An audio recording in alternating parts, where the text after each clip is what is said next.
Mateus 20, de 1 a 16. Você tem a sua Bíblia aberta consigo ou o texto que você recebeu impresso? O reino dos céus é semelhante a um dono de casa que saiu de madrugada para assalariar trabalhadores para a sua vinha. Esta é uma daquelas parábolas de Jesus que pode nos fazer assim, coçar a cabeça, mas não precisamos coçar a cabeça. Na verdade, nós vamos entender juntos esta noite e aprender que esta parábola é uma parábola que tem muito alimento para a nossa mente, muito alimento para o nosso coração, ou como diz aquela expressão que eu já usei no púlpito algumas vezes, tem muito suco neste cacho, se a gente souber espremer. Esta parábola fala sobre a graça de Deus. Esta parábola fala sobre o chamado do Evangelho sobre os nossos corações.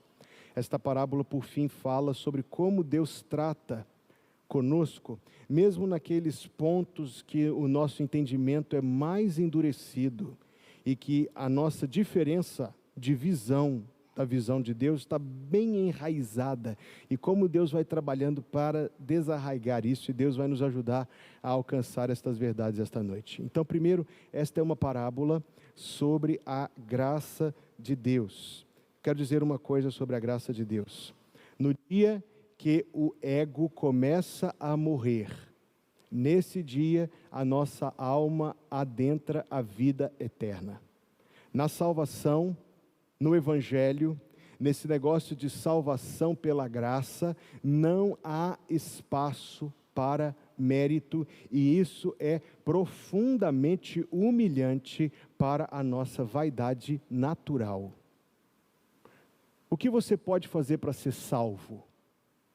Nada. A resposta é esta. O que você pode fazer para ser salvo? Nada.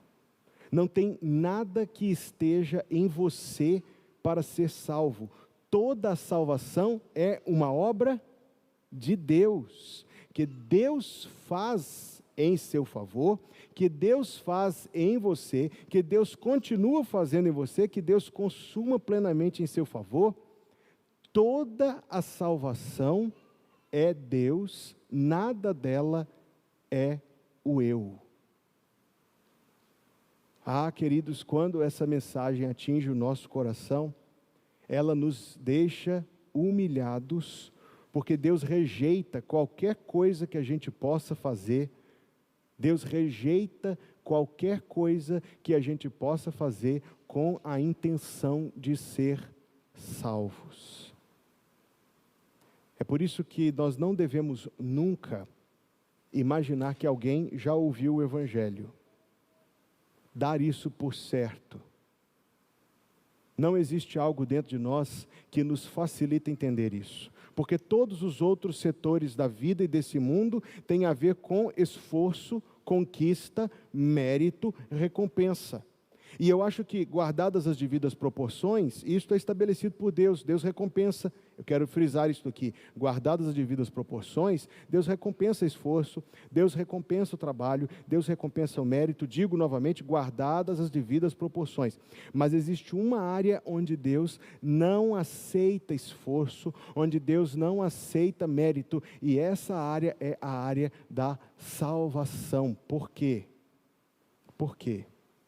Porque a glória em salvar é exclusiva de Deus e Ele não divide com ninguém. Se você chegar no céu por ter sido uma boa pessoa, se você alcançar a glória divina, a misericórdia e o perdão, a partir de qualquer coisa que você fez, o mérito é seu. Paulo diz isso: se alguém recebe o salário, não está recebendo um favor.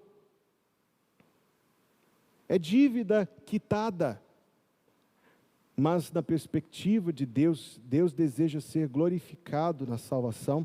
A salvação não é movida primariamente por dó de nós. A salvação é movida primariamente pelo desejo de Deus ser glorificado em salvar.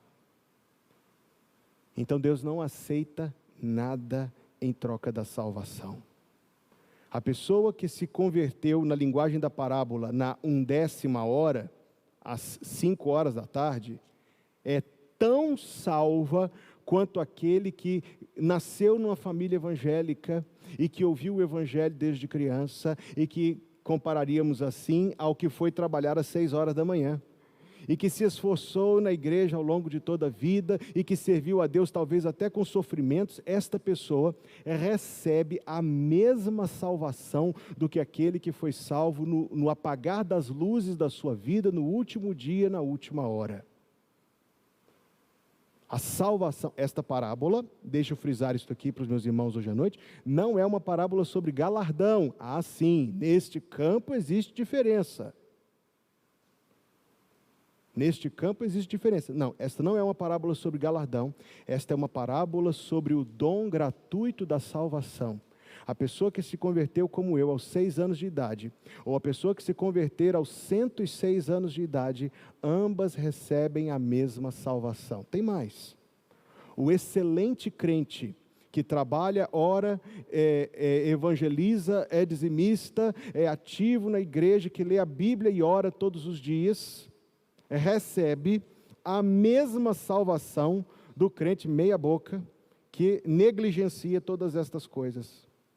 É por isso que essa parábola faz a gente coçar a cabeça. Mas eu quero frisar novamente que eu não estou falando de galardão, eu estou falando de salvação. Se nós fôssemos falar de galardão, a conversa seria outra, mas na verdade, vamos esclarecer esse ponto aqui juntos. Mesmo no que diz respeito a galardão, o galardão não é dado para a nossa honra. O galardão é aquilo com que nós honraremos a Deus na eternidade. Então, você já está despreocupado de si desde o início e por toda a continuidade da vida cristã. Na linguagem da parábola, o Senhor Jesus falou uma coisa que todo mundo entendeu. Na época da colheita da uva, o dono da vinha, ele tinha que trabalhar com muitas mãos e rapidamente, porque uvas expostas ao sol, já maduras, sabe o que acontece com elas? Fermentam. E fermentadas no cacho, elas não são úteis para qualquer uso que eles poderiam dar a elas. Então era um trabalho que tinha que ser feito com muita gente rapidamente. Num dia de trabalho, o dia de trabalho daquele tempo tinha 12 horas, não tinha CLT, eram 12 horas, enquanto tinha sol, de 6 da manhã ao pôr do sol às 18 horas, e o salário era 1 denário, esse era o valor praticado na sociedade de então. Então vamos entender a parábola. O homem saiu às 6 da manhã, saiu às 9 da manhã, saiu ao meio-dia, saiu às 15 horas, saiu às 17 horas. 17 horas. Quando ele foi fazer o pagamento, ele foi intencional. No versículo número 8 está dito: ao cair da tarde, disse o senhor da vinha ao seu administrador: chama os trabalhadores e paga-lhes o salário, começando pelos últimos, indo até os primeiros. Sabe o que aconteceria se eu e você estivéssemos no lugar de Pedro, Tiago, João, André, Bartolomeu e todos os demais? Até ali, a gente ia ouvir a história com muita naturalidade, até a hora em que Jesus conta o final da parábola. Os que chegaram às 5 da tarde receberam o valor de um dia cheio de trabalho.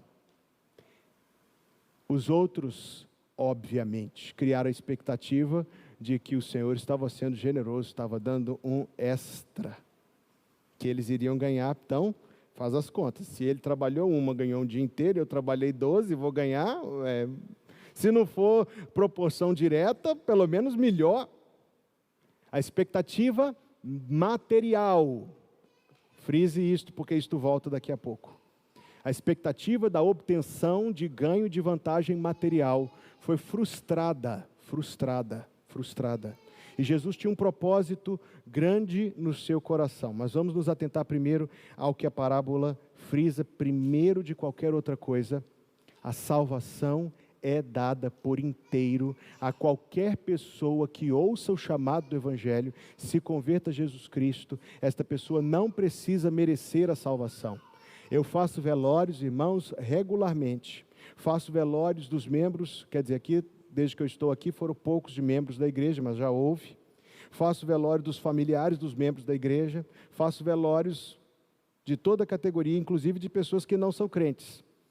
E uma das frases que com mais frequência a gente ouve é as pessoas se cumprimentarem. Eu fico no ambiente, escuto o que as pessoas falam e elas dizem umas às outras que fulano de tal tenha merecido o céu. Ninguém, absolutamente ninguém, merece o céu. Quando a gente chegar lá, a gente vai entender isso. Não existe absolutamente nada que a gente faça que esteja à altura do presente que é a reconciliação com Deus, a paz com Deus, o perdão dos pecados, o dom da vida eterna. Isto é algo que a gente não faz nada. Ele faleceu algumas semanas atrás, mas o caso dele foi muito famoso. Ele foi um criminoso muito famoso no Brasil no começo da década de 90. A minha tia estudou direito com ele lá em Belo Horizonte, na Universidade Católica. Ele matou a filha, atriz jovem, filha de uma grande redatora de novelas da Globo. O nome dele era Guilherme de Pádua. No presídio ele se converteu a Jesus Cristo. E as pessoas diziam assim: ah, é muito fácil, mata e depois se converte. Eu quero dizer para você que não é nada fácil. Tornar-se evangélico pode ser fácil. Tornar-se evangélico, frequentar uma igreja evangélica pode ser uma escolha que alguém faça por qualquer razão. Converter-se, veja o que Jesus disse, está em Mateus 20, volte a Mateus 19, versículo número 25. Ouvindo isto, os discípulos ficaram grandemente maravilhados e disseram: sendo assim, quem poderá ser salvo? Veja a resposta de Jesus, Mateus 19, 26. Jesus, fitando neles o olhar, disse-lhes: isto é impossível aos homens, mas para Deus tudo é possível. Então alguém diz com ironia: matou e depois se tornou crente, é muito fácil desse jeito. Não é fácil. Tornar-se evangélico pode ser fácil. Tornar-se salvo aos homens é impossível. Aos homens é impossível. É uma obra de Deus. Se você é salvo, não pense que o mérito é porque você um dia caiu na real mais rápido do que outros. Não pense que foi pela influência de um familiar cristão. Eu quero esclarecer isso daqui a pouco, mas não atribua salvação a isto. Não é porque você foi levado ao culto infantil pela sua mãe ou pela sua avó. Não. Essas coisas podem muito bem ser o meio pelo qual Deus age. Essas coisas podem muito bem ser a forma pela qual Deus prepara e trabalha os nossos corações para a salvação. Mas essas coisas em si são impossíveis de salvar alguém. Quem de nós aqui não conhece alguém que frequentava a igreja, cantava no louvor, cantava no coral, tocava, fazia não sei o quê, pregava, fazia não sei o quê, e hoje está completamente... Você conhece alguém nesse caso? Eu conheço uma dúzia de dúzias. Aos homens é impossível. Então, primeiro de tudo, esta parábola tem algo a abater no nosso ego inflado. E eu quero dizer de novo, no dia que o ego começa a morrer, nesse dia a alma começou a viver. Porque há uma contradição muito grande entre o nosso ego cheio de vanglórias e a glória do Deus da glória, que exige, requer e busca ser glorificado em cada uma de todas as coisas. Por que Deus salva? E na parábola ele nos dá um relance do porquê Deus salva no versículo número 14. Toma o que é teu e vai-te, pois quero dar. Mateus 20, 14. Quero dar a este último tanto quanto a ti. Deus, por que tu quiseste salvar qualquer um de nós aqui? Deus, por que tu quiseste salvar Hugo, se havia tantas razões para não salvá-lo? Por que tu quiseste perdoar os pecados de Hugo, se havia razões suficientes para lançá-lo no inferno de maldições e desgraças intermináveis? Por que tu quiseste salvar Hugo? E a parábola nos diz: quero dar. E no versículo número 15, porque eu sou bom.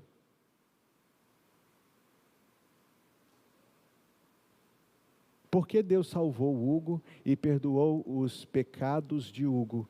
Porque Deus quis, porque Ele é bom. Eu nunca fiz uma coisa que fizesse com que Deus tivesse razões para me salvar. A minha única contribuição na minha salvação são os pecados que fizeram necessário eu ser salvo. O mérito da salvação é todo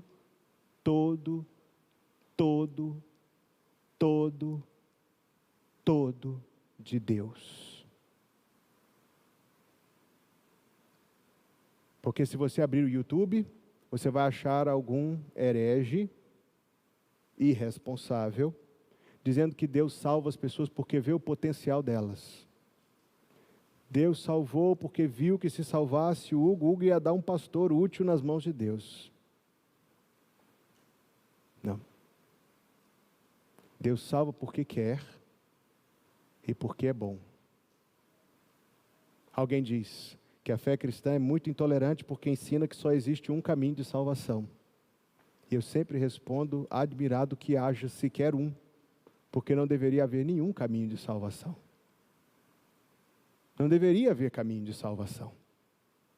Aos nossos pais no jardim, Deus deu ordens claras que eles não levaram a sério, e eles nos representavam a todos ali diante de Deus, não só a si próprios, como também a nós, e eles descartaram as palavras de Deus e fizeram o que queriam, e abandonaram a Deus em si próprios e por nós todos, e ali era o fim. Não deveria haver meio de salvação. Existe um.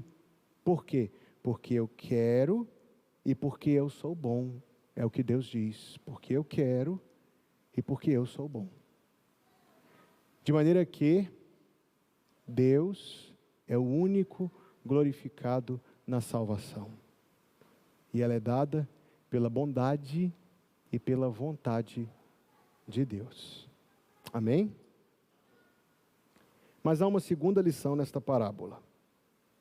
Esta parábola tem estado na minha meditação há alguns dias, conversei, Ana Luísa, eu e ontem, passamos um bom tempo conversando sobre este assunto, porque esta parábola me ajudou a entender melhor a vida cristã.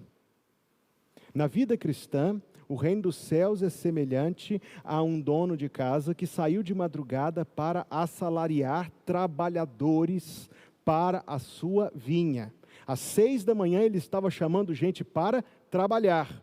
Às 9 da manhã ele estava chamando gente para trabalhar. Ao meio-dia, às 15 horas, às 17 horas, ele estava chamando gente para trabalhar.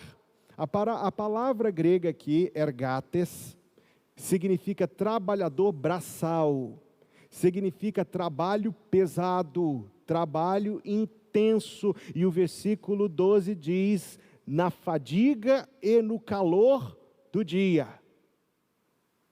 Se fomos salvos para servir a Deus. Se fomos salvos para servir a Deus. Eu sei, é de meu conhecimento, que existe um número de cristãos, de evangélicos, que se dizem salvos e talvez sejam, mas que não colocam as suas vidas a dispor da causa de Jesus Cristo, o que sempre causa um impasse. Será que existem dois níveis de vida cristã, que alguém pode optar pelo modo easy e pelo modo hard? Uns são menos envolvidos, outros são mais envolvidos. Uns apresentam a si, outros apresentam as suas desculpas. Será que existem duas formas de vida cristã? E a resposta, queridos irmãos, é um sonoro não. Existe, porém, jeito certo e errado. Existe, porém, jeito certo e errado. O certo é servir a Deus. O certo é colocar-se ao dispor de Deus. O certo é amar a Deus e o povo de Deus. Esse é o certo. Quem vive aquém disto, abaixo deste padrão, está roubando Deus de um servo que ele comprou, que se recusa a lhe prestar o serviço que deve. Roubará o homem a Deus? Pergunta o profeta Malaquias: rouba? E como rouba? Rouba todo dia. Veja que o chamado da parábola é tão claro. E ele ainda nos dá uma janela de pensamento que a vida daqueles que estão fora do Evangelho, eles são chamados no versículo 3 e no versículo 6, 3 vezes de ociosos. A outra tradução que eu tenho aqui diz desocupados, que ofensa. Tem pessoas que são tão religiosas, tem pessoas que são tão trabalhadores, tão esforçados. O desocupado aqui não é uma categoria moral, não. É desocupado em relação a Deus. Essa pessoa vive, caminha, trabalha, consome, faz e de tudo da sua vida, que a vida lhe proporciona. No entanto, nada disso é para Deus. Tudo é distante, fora, longe de Deus. No que diz respeito a Deus, é um desocupado. Será possível que algum coração que nasceu de novo, será possível que um coração que nasceu de novo, vai se considerar confortável nessa posição, sabendo que foi comprado para servir, negligenciar o serviço que deve? Vamos estabelecer aqui um esclarecimento muito útil. Ninguém é salvo por obra, sim? Sim. No entanto, as boas obras são um dos resultados da salvação. Pela graça sois salvos mediante a fé, e isso não vem de vós, é dom de Deus, não vem de obras para que ninguém se glorie. E o versículo seguinte você memorizou também? Porque somos feitura sua, criados nele, em Cristo Jesus, para as boas obras, que Deus preparou de antemão para que andássemos nelas. Somos feitura sua, criados em Cristo Jesus, para as boas obras. A salvação não é causada por boas obras, mas é a causa de muitas boas obras. Quando Tiago, o pastor da igreja de Jerusalém, viveu esse dilema, e na congregação que Tiago pastoreava havia alguns membros dormentes do corpo de Cristo, ele diz: tu dizes que tem fé, e eu com as obras te mostro a minha fé. Quando eu estou falando de boas obras, vamos esclarecer os termos aqui. Obras de caridade, eu preguei sobre elas domingo passado de manhã. Se você não ouviu, corra lá e escute no YouTube ou no Spotify. Obras de solidariedade, eu vou até voltar nesse assunto. Eu pensei até em voltar nesse assunto hoje, mas eu preferi amadurecer mais para uma outra ocasião. Em breve, numa quarta-feira, eu falar sobre obras de solidariedade na vida de um cristão. Obras de solidariedade são parte das boas obras. Trabalhar na igreja é a menor parte das boas obras. Todas as áreas da nossa vida em que nós ativamente, intencionalmente fazemos algo para Deus ou para os nossos irmãos, para Deus ou para os nossos irmãos, nós estamos praticando as tais boas obras que Deus nos salvou para praticá-la. Veja só, muitas vezes eu já encontrei essa distinção. Muitas pessoas imaginam que existe de um lado da nossa vida, a nossa vida com Deus, e do outro lado da nossa vida, a nossa vida com a igreja, e colocam um sinal de diferente entre essas duas coisas. Pois bem, tratemos disso à luz desta parábola. Isto é parcialmente verdade. Mas, eu já disse isso aqui outra vez, que quem gosta de coisas parcialmente verdadeiras é o pai da mentira, que usa delas com muita habilidade. Isso é parcialmente verdade. Por quê? Existe alguma coisa que a gente faça na igreja, com a igreja ou para a igreja, que não seja também para Deus? Responda essa pergunta. Existe alguma coisa que a gente faça na igreja, com a igreja ou para a igreja, que não seja também para Deus? Evidentemente que não. Evidentemente que não. A nossa relação com Deus, pessoal, existe para além da nossa vida com a igreja. É a nossa oração particular, é a nossa meditação diária na Escritura Sagrada, é a nossa busca pessoal por santificação, é a nossa evangelização pessoal, é o nosso ministério pessoal. Mas isso não é em substituição do nosso ministério com os irmãos e aos irmãos. É a mais. Está entendendo o que eu estou querendo dizer? Existe um padrão mínimo de vida cristã. E esse padrão mínimo, o mínimo, é o que a gente faz junto com os irmãos, na companhia dos irmãos e no serviço dos nossos irmãos. Isto, eu quero dizer de novo, é a vida cristã mínima. Qualquer coisa que a gente faça com Deus é além disso. Porque se nós não estamos... Vamos supor, eu conheci uma vez uma senhora, que ela tinha o quê? Um grupo de senhoras que iam cuidar dos cachorrinhos na rua. Os cachorrinhos que ficavam nos parques, o cachorrinho que morava sem dono, ia lá dar ração, levava para dar banho e tal. Isso é um gesto simpático, cada um avalie. Mas o grupo marcou o domingo de manhã para fazer as suas caminhadas. E essa senhora entendeu que como que ela estava fazendo era um ato de bondade, ela poderia substituir o culto do domingo de manhã com o cuidado dos cachorrinhos no parque. E ela estava categoricamente equivocada, e eu direi mais do que equivocada. Embora eu acho que ela não tinha intenção ruim, ela estava transgredindo contra o Senhor. Porque o desígnio do Senhor é que os crentes se reúnam para adorá-lo, para ouvir a palavra de Deus e para mutuamente se encorajarem, se servirem, se apoiarem. Aquele crente que vai numa igreja hoje, vai na outra amanhã, vai na outra no domingo seguinte, sempre frequentando cultos, mas nunca tomando parte real da vida de uma igreja, ele está contrariando a vontade de Deus para a sua vida. Por quê? Por quê?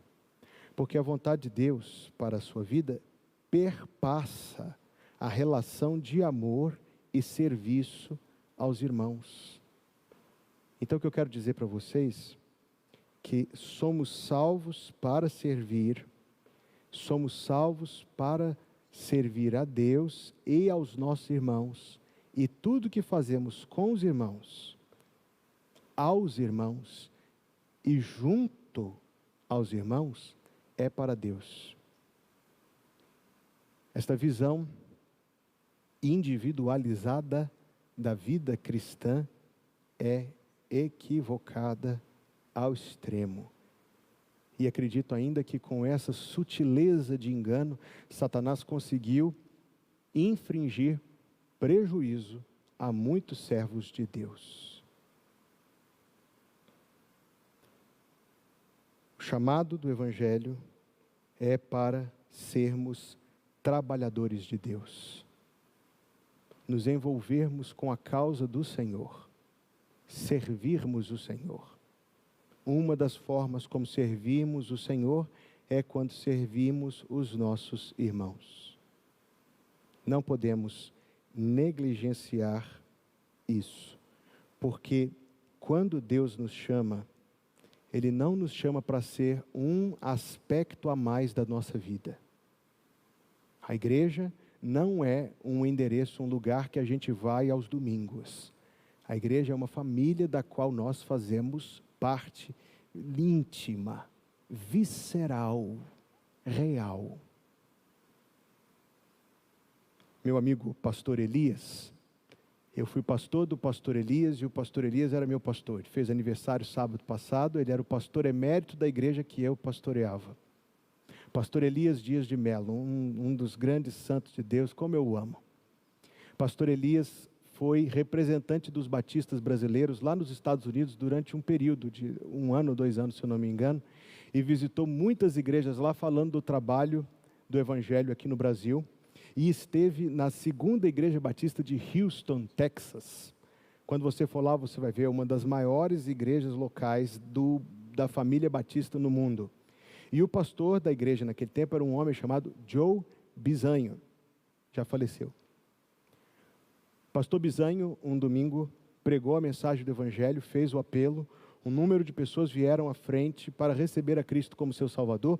Dentre os que tomaram a decisão naquele domingo estava um homem que era famoso nos noticiários como um dos maiores magnatas do petróleo no estado do Texas. Um homem de fortuna imensurável.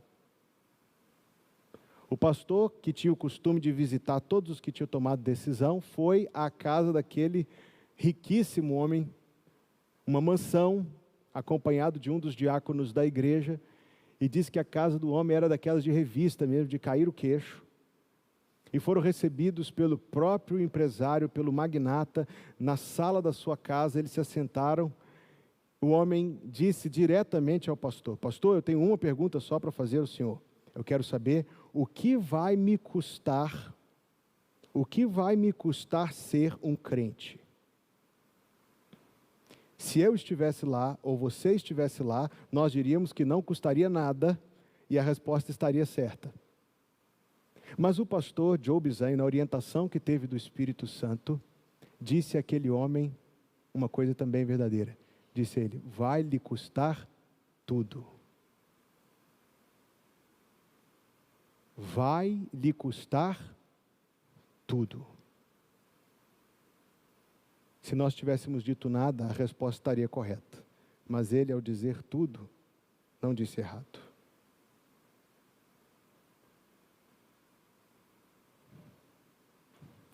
Última reflexão nesta parábola, para a gente concluir esta noite.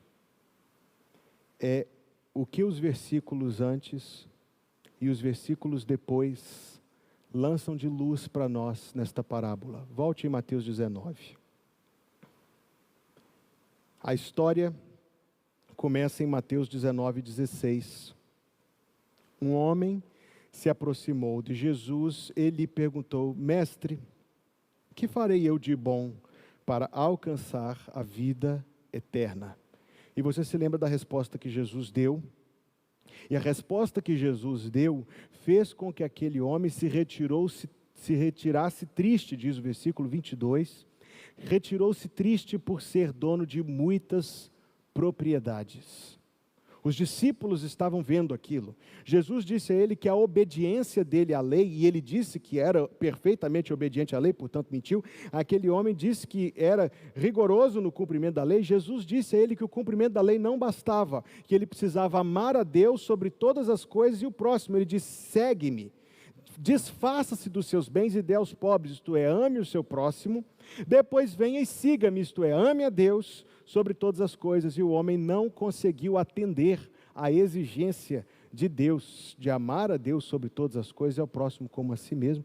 E isso trouxe muita perturbação aos discípulos. Eles perguntaram: quem pode ser salvo? No versículo 25. Jesus disse: aos homens é impossível, mas para Deus é possível. Agora, não tem quebra. Quando Mateus escreveu isso aqui, não tinha nenhuma divisão de parágrafo em seguida. Então, versículo 27, lhe falou Pedro: eis que nós tudo deixamos e te seguimos. Que será, pois, de nós? Esta pergunta de Pedro dá luz a um sentimento presente no coração dos discípulos, a respeito do qual nós lemos ao longo dos evangelhos. De alguma maneira, por causa do mesmo egoísmo que existe no coração de cada um de nós também, eles estavam associando que um dia Jesus ia tomar o poder, Jesus ia derrubar os romanos, Jesus ia restaurar o trono de Davi, e eles, que estavam pagando o preço com Jesus lá desde os tempos difíceis, seriam honrados agora com posições de influência, de prestígio, de poder. Veja como a parábola está encaixada, porque isto é o que antecede a parábola. Veja o que sucede no capítulo 20, versículo número 20. Então se chegou a ele a mulher de Zebedeu com seus filhos e, adorando-o, pediu-lhe um favor. Perguntou-lhe: que queres? E ela respondeu: manda que no teu reino estes meus 2 filhos se assentem, um à tua direita e outro à tua esquerda. Mas Jesus respondeu, e agora observe o que diz no versículo 24. Ora, ouvindo isto, os 10 indignaram-se contra os 2 irmãos. E Jesus, chamando-os, disse: sabeis que os governadores dos povos os dominam e que os maiorais exercem autoridade sobre eles? Não é assim entre vós. Pelo contrário, quem quiser tornar-se grande entre vós, será esse o que vos sirva, e quem quiser ser o primeiro entre vós, será o vosso servo, tal como o Filho do Homem, que não veio para ser servido, mas para servir e dar a sua vida em resgate de muitos. Percebeu a parábola um pouquinho melhor agora? Porque esta parábola não foi dita para a multidão, como muitas das parábolas. Esta parábola foi dita para estes discípulos que estavam cultivando no seu coração ambições de vantagem material em troca do serviço ao Senhor Jesus. Domingo passado de manhã eu já falei sobre o quanto que Deus pesa as nossas intenções. Hoje eu não quero colocar este enfoque, não. Eu quero só mostrar para vocês como Jesus foi paciente com eles, mostrando que o que realmente tem valor em nossas vidas não é a glória que conquistamos para nós, mas a glória que damos a Deus. Um dia, no último dia, quando eles foram jantar com Jesus, você se lembra que ninguém quis lavar os pés, sim? Quem lavou os pés? Nós imaginaríamos que depois de um cala-boca desse, eles iriam pelo menos ficar tímidos de fazer de novo o que sempre faziam. Mas Lucas, depois você lê lá Lucas 22, 24, nos diz que eles continuaram brigando sobre quem deles seria o maior. Depois do lava-pé. Olha, minha gente, se teria uma hora que eu imaginaria assim, ser muito difícil uma discussão, um assunto desse aparecer, seria depois de um cala-boca bem dado daqueles. E no entanto, contudo, entretanto, todavia, porém, algo pulsava dentro do coração deles. A discussão sobre quem seria o maior. Quando Jesus ressuscitou, antes de nosso Senhor ascender ao céu, você lembra qual foi a última pergunta? Atos 1:6, Senhor, porventura neste tempo restaurarás tu o reino a Israel. A esperança de glória material ainda estava lá. Isso com Pedro, com Tiago, com João, com André, com os demais. Se eles que andaram com Jesus, se eles que comeram o pão com Jesus, se eles que conviveram com o Filho perfeito de Deus durante 3 anos e meio ou 4 anos, ninguém sabe exatamente, se eles tinham esta luta no seu coração, como, queridos irmãos, qualquer um de nós poderia achar que não temos a mesma luta em o nosso coração? Esta parábola é um golpe muito forte que Deus em amor dispara contra os resquícios de vaidade e vanglória que vivem no coração de todos nós. Foram anos de crescimento espiritual para lavar essa mancha. Foram anos de amadurecimento espiritual para arrancar essa raiz. Você já teve que arrancar alguma raiz na sua vida? Você já teve que arrancar alguma coisa pela raiz? E é tão difícil, não é verdade? Porque a raiz ela se embrenha lá dentro e ela resiste, mesmo que seja do mato que cresce na calçada, que a gente vai ter que arrancar aquilo de tempo em tempo. Eu estou precisando limpar minha calçada já. Todo dia de manhã eu olho, tem aquele negócio, tem que fazer assim para entrar já. Estou precisando limpar minha calçada, mas eu sei que arrancar aquilo pela raiz dá trabalho. Muitas vezes a coisa resiste. Teve um galinho que cresceu lá dentro do meu relógio de luz, que a raiz já está saindo lá na outra ponta, já é puxar aquilo com muito trabalho. Arrancar coisas enraizadas dá trabalho, e infelizmente para nós, mas felizmente no quesito do que o nosso Deus é poderoso para isso, o orgulho e a vanglória estão enterrados muito profundos no coração de todos os filhos de Adão e de Eva. Não devemos supor que estamos isentos disso. O que precisamos é, com muita humildade, pedir a Deus que trabalhe no nosso coração. Pedir a Deus que quebre e molde o nosso coração. Pedir a Deus que limpe o nosso coração. Concluamos. A graça de Deus é o nosso tesouro mais valioso. Deus nos salvou porque quis e porque o seu coração é bom, não porque houvesse em nós qualquer merecimento da salvação. Amém? Vamos entender, irmãos, com a graça de Deus, que o chamado do Evangelho é o chamado para viver no serviço de Deus, servindo os nossos irmãos. E que não há distinção entre essas coisas, não fundamentalmente. E vamos suplicar a Deus que arranque a raiz do orgulho e da vaidade no nosso coração. Quando a mão de poder o teu ego tirar, sobre as ondas poderás andar. Quando a mão de poder arrancar as raízes da vanglória, nós seremos mais felizes, mais contentes, mais gratos, mais alegres, mais satisfeitos e até mesmo mais úteis para os propósitos de Deus de abençoar os outros. Que Deus assim nos abençoe. Pai, obrigado pelo culto dessa noite, obrigado pela tua presença entre nós, obrigado pelo teu grande amor por nós, obrigado pela tua igreja, obrigado pelos nossos irmãos em cuja companhia te oferecemos este culto, obrigado pela tua palavra, obrigado porque o teu Espírito Santo trabalha, Deus, ainda no nosso entendimento e no nosso coração.